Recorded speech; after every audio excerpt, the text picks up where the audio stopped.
Brought to you by Baidyanath Ayurvedic. Baidyanath Ayurvedic 100% vegetarian toothpaste Ayudant.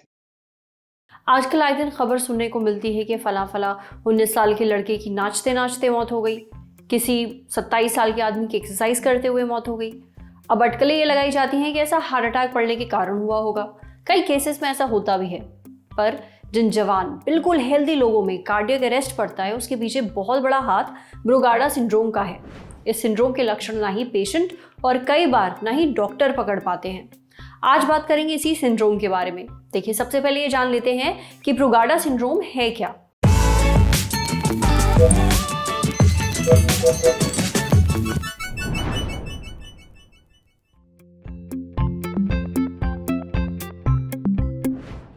Recently हमने देखा होगा बहुत सारी डेथ्स हो रही हैं, मृत्युज हो रही हैं सडनली इन हेल्दी पॉपुलेशन। सो उनका एक रेयर कारण होता है ब्रुगाडा सिंड्रोम, जिसमें कि हार्ट की जो ध्वनि है या इलेक्ट्रिकल इम्पल्स है उसका डिफेक्ट होता है और एकदम से इरेगुलरिटी होके हार्ट की धड़कन हेवायर हो जाती है और वो बड़ा फास्ट बीटिंग करके ब्लड प्रेशर ड्रॉप हो जाता है और मरीज की जान भी जा सकती है विदिन मिनट्स। इसमें इसकी जो डायग्नोसिस है इसी पे डिपेंड करती है कि जो डॉक्टर है उसको कितनी नॉलेज है इसके बारे में और वो कितना जागरूक है कि इस बीमारी को ढूंढने के लिए, अदरवाइज ये प्रेजेंट नहीं करेगी। तो अगर किसी डॉक्टर को इसके बारे में पता है तो वो उस तरह देखता है कि यंग डेथ्स अनएक्सपेक्टेड जो हार्ट अटैक से नहीं हुई है, क्या कारण हो सकते हैं। उसमें से एक कारण ब्रुगाडा डिस्क्राइब है, जिसमें कि सिंपल टेस्ट ईसीजी होती है, जिसमें ईसीजी का पैटर्न आता है जिसको हम डिस्क्राइब करते हैं ब्रुगाडा पैटर्न। और ब्रुगाडा एक साइंटिस्ट का नाम है जिसने इसको डिस्कवर करा था, तो उसको ब्रुगाडा सिंड्रोम भी कहते हैं और ब्रुगाडा पैटर्न होता है ईसीजी में, जो देखने के बाद सस्पिशन होता है कि प्रॉब्ली ये हो सकता है कि खानदान में चलती हो या ये फैमिलियल डिजीज है, ऑटोसोमल डोमिनेंट हेरिडिटरी डिजीज है।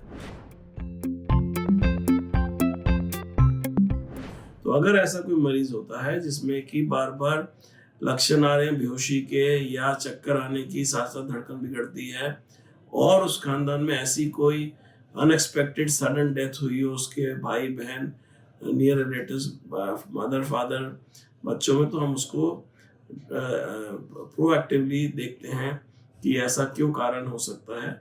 और कई उनकी जेनेटिक म्यूटेशन होती है जिसके कारण इस तरह का बीमारी होती है। अगर ऐसे मरीजों को कई हाई फीवर आ जाए, उस स्थिति में ये एकदम से धड़कन बिगड़ सकती है।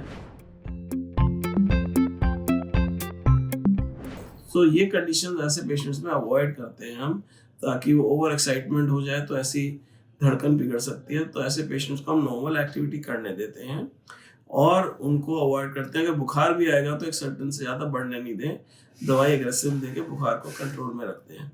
और जो ऐसे फैमिलीज हैं जिसमें कि ऐसी कोई इवेंट हो चुका हो, जिसमें कि ब्रदर सिस्टर या किसी की डेथ हुई अनएक्सप्लेन्ड और ब्रुगाडा पैटर्न हो, उन पेशेंट्स में हम एक मशीन होती है उसको डिफिब्रिलेटर कहते हैं, आईसीडी, उनको प्रिवेंटिवली हम एडवाइस करते हैं इन हाई रिस्क पॉपुलेशन। सो जिनको हमें लगता है कि फैमिली में हाई रिस्क पेशेंट है, जिनमें कि ऐसी अंदेशा है कि इनको हो सकता है, तो उनमें ये डिफिब्रिलेटर लगाया जाता है, जो एक मशीन होती है इस साइज की, जो यहाँ लगाते हैं और वो ऑटोमेटिकली हार्ट की धड़कन को मिनट टू मिनट मॉनिटर करती है।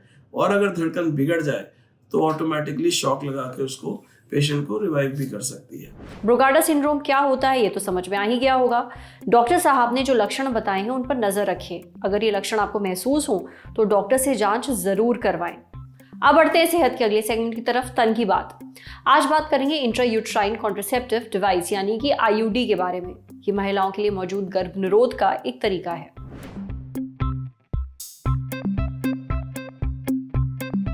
महिलाओं के लिए मार्केट में बहुत सारे गर्भ निरोध के तरीके उपलब्ध हैं। आप अपने हिसाब से अपनी सेहत को देखते हुए डॉक्टर से सलाह मशवरा करके अपने लिए सबसे बेस्ट ऑप्शन चूज कर सकती हैं। इन बहुत सारे ऑप्शंस में से एक है इंट्रायूट्राइन कॉन्ट्रासेप्टिव डिवाइस यानी कि आईयूडी। इसे आईयूडी, कॉपर टी या फिर मल्टीनोड भी कहते हैं। 3 से 5 साल के लिए इसे लगाया जाता है। आप कभी भी इसे निकलवा सकती हैं। इसमें ज़्यादा दर्द नहीं होता, शरीर पर इसका कोई बहुत बुरा असर भी नहीं पड़ता। ब्रेस्ट फीडिंग के दौरान भी ये सेफ है, पर हाँ, कभी कभार ब्लीडिंग हो सकती है पहले 2-3 महीनों तक। बीच में स्पॉटिंग भी हो सकती है, हालांकि डॉक्टर्स का कहना है कि ये समय के साथ ठीक भी हो जाता है। एक इंट्रायूट्राइन कॉन्ट्रासेप्टिव डिवाइस आती है जिसका नाम है मिरीना। इस डिवाइस के ऊपर हार्मोन लिपटा हुआ होता है। ये तब इस्तेमाल किया जाता है अगर किसी को बहुत हेवी ब्लीडिंग होती है या कोई ओरल कॉन्ट्रासेप्टिव पिल यानी गर्भ निरोधक गोली नहीं लेना चाहती। इस केस में डॉक्टर की सलाह से आईयूडी का इस्तेमाल किया जा सकता है। समझे। अब आ रही सेहत के आखिरी सेगमेंट की खुराक यानी झक्कासी हेल्थ टिप। जाने कि लोगों को रागी से थोड़ा परहेज करना चाहिए। रागी फायदेमंद तो है पर लिमिटेड मात्रा में। जरूरत से ज्यादा इस्तेमाल हर चीज का बुरा होता है, भले ही ये रागी क्यों ना हो। रागी में काफी पोषण होता है जैसे calcium, carbohydrate, potassium, fibre, lysine, amino acid, methionine और विटामिन डी। लेकिन ज्यादा रागी खाने की वजह से कई बार लोगों को डायरिया, कब्ज और यही नहीं थायराइड की प्रॉब्लम्स और किडनी की समस्या भी हो सकती है। इसलिए रागी खाइए पर कंट्रोल में। आज सेहत पर इतना ही। अगर आप एक डॉक्टर हैं, हमसे कुछ शेयर करना चाहते हैं तो जो ईमेल आईडी इस वक्त आपको अपनी स्क्रीन पर दिख रही है उस पर हमें एक मेल भेज दीजिए। जाते जाते एक मजे की बात सुनते जाइए। ललन टॉप ने किताबों से जुड़ा एक नया डेली शो शुरू किया है, नाम है किताबी बातें, जिसमें होगी रोज एक नई किताब और उससे जुड़े रोचक प्रसंग। दोपहर 12 बजे तो जरूर देखिए।